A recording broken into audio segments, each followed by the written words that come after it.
받지 않는 제3자에 해당한다. 따라서 원고는 분양계약의 해제에도 불구하고 자신의 임차권을 방매도의 상속인이나 주택 양수인인 피고 신양수에게 대항할 수 있다.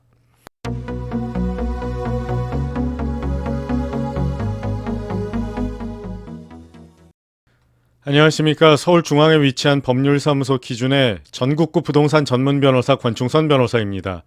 오늘은 주택의 매수인과의 임대차 계약을 체결하고 매도인과 매수인의 매매계약, 분양계약 해제 전에 주택임대차보호법상의 대항력을 취득한 임차인은 계약 해제로 인하여 권리를 침해받지 않는 제3자에 해당한다는 점을 분명히 한 대법원 2023년 5월 18일 선고 2023-201218, 201225 판결을 소개해 보겠습니다.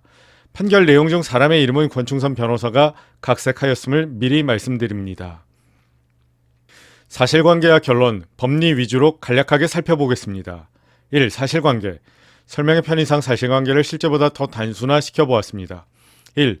매도인 방매도와 매수인 이매수 사이에 주택에 대한 매매계약, 특별히 분양계약이 체결되었습니다. 2. 매매계약 체결 후 해제 전 이매수와 나임차 사이에 매매계약의 목적물을 임대목적물로, 임차인을 나임차로 하는 임대차 계약을 체결하였습니다. 3. 그리고 나임차 씨는 주택의 인도와 전입신고, 계약서의 확정일자를 받아 대항력을 취득하였습니다. 4. 매도인 방매도와 매수인 이매수 사이의 이 주택에 대한 매매계약이 해제되었습니다. 5. 다만 이 매매계약에서는 이매수와 김매도는 이 사건 토지 건물 분양계약 당시 잔금일 전에 임대가 이루어지면 임대가 나간 세대는 임차인 입주와 동시에 잔금을 치르고 을, 매수인 이매수를 말한다. 앞으로 소유권 이전하기로 한다. 을은 각 세대의 임대 여부와 관계없이 잔금일의 모든 세대의 소유권을 이전해 가기로 한다. 라고 약정하였다. 라는 특약이 있었습니다. 2. 대법원 2023년 5월 18일 선고 2023-201218, 201225 판결의 결론입니다.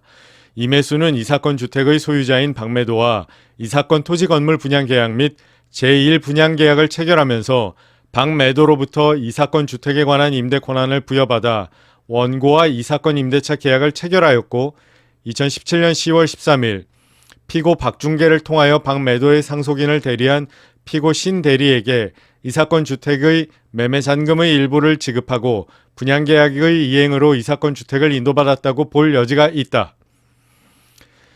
그렇다면 원고는 분양계약에 기초하여 적법한 임대 권한을 가진 김매수로부터 분양계약이 해제되기 전에 이 사건 주택을 임차하여 주택의 인도와 주민등록을 마침으로써 주택임대차보호법 제3조 제1항에 따른 대항요건을 갖추었으므로 민법 제548조 제1항 단서의 규정에 따라 위 분양계약의 해제로 인하여 권리를 침해받지 않는 제3자에 해당한다.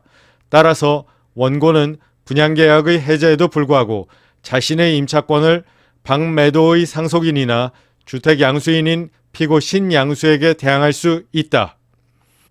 법리를 살펴보겠습니다. 상고 이유 중 법리 부분을 읽어보겠습니다. 주택임대차보호법이 적용되는 임대차에 반드시 임차인과 주택의 소유자인 임대인 사이에 임대차 계약이 체결된 경우로 한정된다고 할 수는 없고 주택의 소유자는 아니지만 주택에 관하여 적법하게 임대차 계약을 체결할 수 있는 권한을 가진 임대인과 사이에 임대차 계약이 체결된 경우도 포함된다. 대법원 1995년 10월 12일 선고 95-22283 판결 등 참조. 매매계약의 이행으로 매매 목적물을 인도받은 매수인은 그 물건을 사용 수익할 수 있는 지위에서 타인에게 적법하게 임대할 수 있다. 대법원 1971년 3월 31일 선고 7일-309-310 판결 참조. 이러한 지위에 있는 매수인으로부터 매매계약이 해제되기 전에 매매 목적물인 주택을 임차하여 주택의 인도와 주민등록을 마침으로써 주택임대차보호법 제3조 제1항에 따른 대항요건을 갖춘 임차인은 민법 제548조 제1항 단서의 규정에 따라 계약 해제로 인하여 권리를 침해받지 않는 제3자에 해당한다. 따라서 임대인의 임대권원의 바탕이 되는 계약의 해제에도 불구하고 자신의 임차권을 새로운 소유자에게 대항할 수 있다.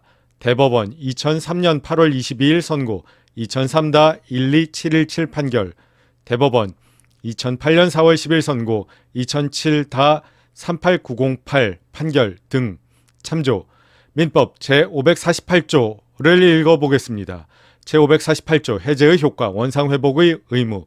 제1항 당사자 일방이 계약을 해제한 때에는 각 당사자는 그 상대방에 대하여 원상회복의 의무가 있다.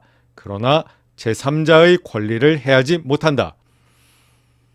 그렇습니다. 우리 대법원은 매매계약 체결 후 매매 목적물을 인도받은 매수인과 임대차 계약을 체결한 임차인이 대항력을 취득한 경우 그 대항력은 이후 매도인과 매수인 사이의 매매계약의 해제에도 불구하고 민법 제548조 제1항 단서의 제3자의 권리에 해당한다고 보았습니다.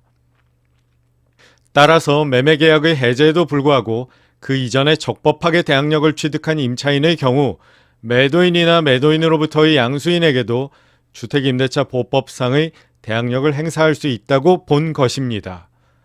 임대차, 매매, 채권자 취소, 보증금 반환 등 부동산과 관련한 법률 관계로 어려움을 겪고 계신 분들은 전국 어디서나 02-545-8272로 전화하셔서 전국구 부동산 전문 변호사 권충선 변호사와 상담하시고 문제를 해결하시기 바랍니다. 긴 영상 시청해 주셔서 대단히 감사합니다.